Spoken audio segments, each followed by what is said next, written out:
life I had to fight. I had to fight my daddy. I had to fight my uncles. I had to fight my brothers. Girl, child ain't safe in the family men's. But I ain't never thought I had to fight in my own house.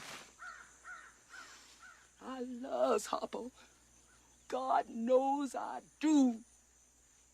But I kill him dead before I let him beat me. This was a clip from my nominee's award-winning movie, The Color Purple, found at www.youtube.com, accessed March 8, 2020. According to my nominee's website, accessed March 8, 2020, my nominee to the American Hall of Fame rose from poverty and a troubled youth to become the most powerful and influential woman in television. My nominee to the American Hall of Fame is the incredible Oprah Winfrey. Just like many Americans, I grew up watching Oprah Winfrey's show on TV, and as I have watched her over many years, I have grown very fond of her and inspired by her story. Today, I will discuss Oprah Winfrey's early life, her career, her charitable work, and why I believe she should be elected to the American Hall of Fame. I think Oprah Winfrey should be in the American Hall of Fame because she grew up in poverty and worked hard to make something of herself. She worked hard for her fame and was not handed to her, nor did it happen overnight. According to www.assortment.com, accessed March 8, 2020, Oprah Winfrey was born on January 29, 1954 in Coshito, Mississippi, to unwed teenage parents. Her mother, Vernita Lee, was an 18-year-old housemaid. Her father, Vernon Winfrey, was a 20-year-old in the armed forces. Oprah was raised by her grandmother for the first 6 years of her life. She taught Oprah how to read at the tender age of 3. Her grandmother thought that Oprah was gifted and gave her much love. Oprah says today that living with her grandmother probably saved her life. According to www.achievement.org, access March 8, 2020, from age 6 to 13, Oprah lived in Milwaukee with her mother where she was abused and sexually molested by an uncle. She ran away from home and went to live with her father in Nashville, Tennessee. He was a strict disciplinarian and would not accept anything less than what he thought was best for Oprah. She attended Tennessee State University where she majored in speech communications and performing arts. According to www.biography.com, accessed March 8, 2020, Oprah's broadcasting career began at the age of 19 when she was hired by WVOL Radio in Nashville.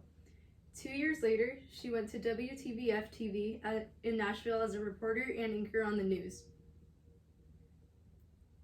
According to www.wikipedia.org, Oprah Winfrey was removed as a news anchor and placed in a lower position in the company.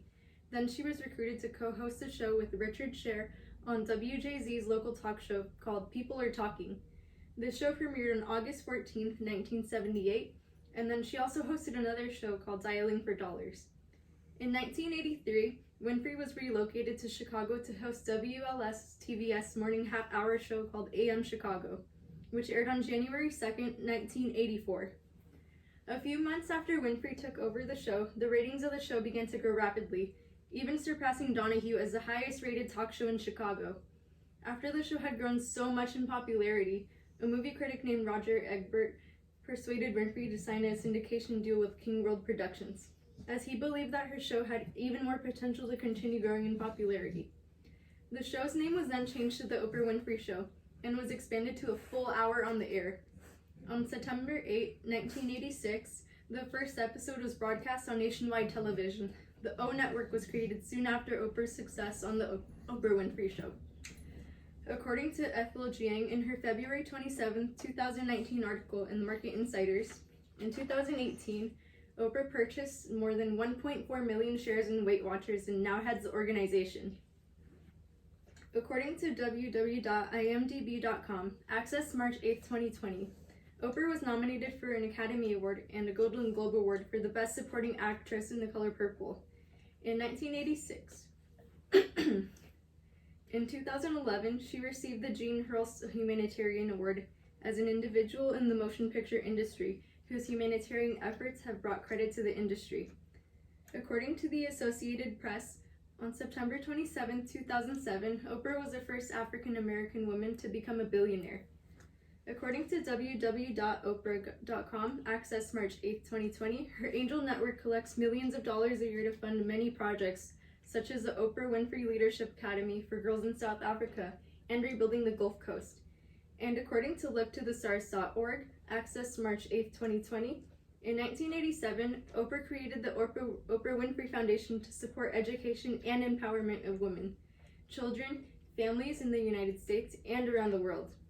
She also donates to Project Cuddle, which rescues hundreds of babies from abandonment and abuse every year. Because she is a positive role model for women of all races and creeds, and because she overcame overwhelming adversity to become America's television queen, and because of her commitment to making this a better world through her uniting charitable works, I urge you to elect Oprah Winfrey to the American Hall of Fame.